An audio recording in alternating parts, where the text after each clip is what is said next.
Hamas പൂർണ്ണമായും വെടിനിർത്തൽ കരാർ അംഗീകരിച്ചു കഴിഞ്ഞു. അതിൻ്റെ അടിസ്ഥാനത്തിൽ ഇപ്പോൾ ഏറ്റവും ഒടുവിൽ വരുന്ന വാർത്ത, ഇസ്രായേലിൻ്റെ സെക്യൂരിറ്റി മന്ത്രിസഭ അതിന് അംഗീകാരവും നൽകിക്കഴിഞ്ഞു. ഇനി പിന്നെ മോചിപ്പിക്കേണ്ട ആളുകളെ സംബന്ധിച്ചുള്ള ലിസ്റ്റ് അവർ പുറപ്പെടുവിക്കുമ്പോൾ 24 മണിക്കൂർ കഴിഞ്ഞാണ് അതിന് പിന്നെ പ്രാബല്യം വരാൻ സാധ്യതയുള്ളത്.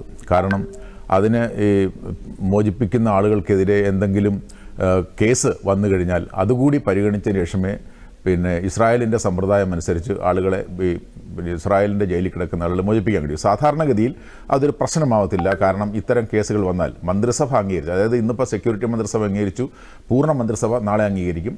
അവിടെ ഈ സെക്യൂരിറ്റി മന്ത്രിസഭയിൽ ചർച്ച വന്നപ്പോൾ ഇത്താമർ ബെൻഗിറും ബസാലിൽ സ്മോട്രിച്ചും അവരാണ് ഈ ഒരു കാരണവശാലും യുദ്ധം അവസാനിപ്പിക്കരുത്, ഇപ്പോൾ നമുക്ക് അനുകൂലമായ സന്ദർഭമാണ്, പരമാവധി ഇസ്രായേൽ പിന്നെ ഹമാസിനെ നശിപ്പിക്കുക എന്ന ഉത്തരവാദിത്തം നമ്മൾ നിർവഹിക്കണം, ഇതൊരു കീഴടങ്ങലാണ്, ഇതൊരു കറ്റാസ്ട്രഫിയാണ് എന്നൊക്കെ പറയുന്ന 2 മന്ത്രിമാരാണ് അവർ. അപ്പോൾ അവർ മാത്രം എതിർത്ത പിന്നെ ക്യാബിനറ്റിൽ തീരുമാനത്തിൽ അത് അംഗീകരിച്ചു കഴിഞ്ഞു. ഇനി പൂർണ്ണ മന്ത്രിസഭ നാളെ അത് അംഗീകരിച്ച് കഴിയുമ്പോൾ എന്തെങ്കിലും പരാതികൾ കോടതിയിൽ ചെന്നാൽ കോടതി സാധാരണ മന്ത്രിസഭ അംഗീകരിക്കുന്ന കാര്യങ്ങളിൽ കോടതി അത് തള്ളിക്കളയാണ് ചെയ്തത്. അതുകൊണ്ട് സ്വാഭാവികമായിട്ടും ഈ വെടിനിർത്തൽ കരാർ പ്രാബല്യത്തിൽ വരാനുള്ള സാധ്യതയാണ് കാണുന്നത്.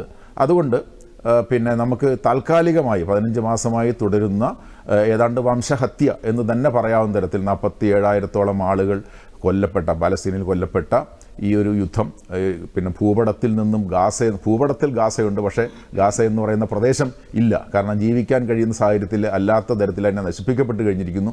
അങ്ങനെയുള്ള സാഹചര്യത്തിൽ ഇപ്പോൾ 15 മാസത്തിന് ശേഷം വരുന്ന ഈ പിന്നെ വെടിനിർത്തൽ കരാർ നടപ്പിലാകും എന്നാണ് എൻ്റെ വിശ്വാസം.